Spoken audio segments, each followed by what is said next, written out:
ఇదేం సాఫ్ట్వేర్ గురు. వెబ్సైట్లో సాంకేతిక సమస్యలతో టీచర్లు తికమక.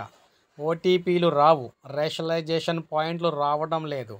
ఐడి ఎంటర్ చేసిన ప్రభుత్వ మాన్యువల్గానే వివరాలు నమోదు చేయాల్సిందే.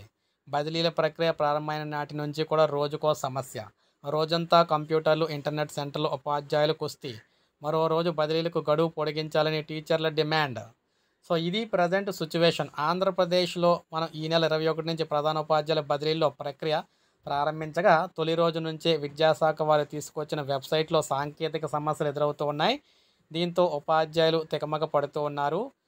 కొన్ని చోట్ల గందరగోళానికి కూడా గురవుతున్నారు. ఇప్పటికే అదే సమస్యలతో ఇబ్బందులు పడుతున్నామని టీచర్లు ఆవేదన వ్యక్తం చేస్తున్నారు. ఒకవైపు ఇచ్చిన గడువు ముగుస్తూ ఉండడం, మరోవైపు వెబ్సైట్లో సాంకేతిక సమస్యలు కూడా పరిష్కరించకపోవడంతో ఇక్కడ ఎవరైతే ఉద్యోగులు ఉన్నారో వీరందరూ కూడా ఒక్కసారిగా టెన్షన్కి అయితే లోన్ అవుతున్నారు. అసలు ఇదేం సాఫ్ట్వేర్ బాబు అని చెప్పేసి తలలు పట్టుకుంటున్నారన్నమాట. అధికారుల ప్రణాళిక కూడా ఏమైందని చెప్పేసి అడుగుతున్నారు.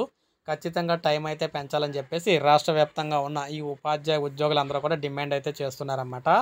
దాదాపు మనకి 80,000 నుంచి 90,000 వరకు ఉన్న ఈ ఉద్యోగులందరూ కూడా ప్రభుత్వాన్ని అయితే రిక్వెస్ట్ అయితే చేయడం అయితే జరుగుతుంది. సో ఈ విధంగా అయితే ప్రజెంట్ అంతా గందరగోళంగా జరుగుతుందన్నమాట బదిలీలన్నీ కూడా. సో ఇది అప్డేట్. ఒక లైక్ చేయండి, సబ్స్క్రైబ్ చేసుకోండి, మన ఛానల్ సబ్స్క్రైబ్ చేసుకోండి.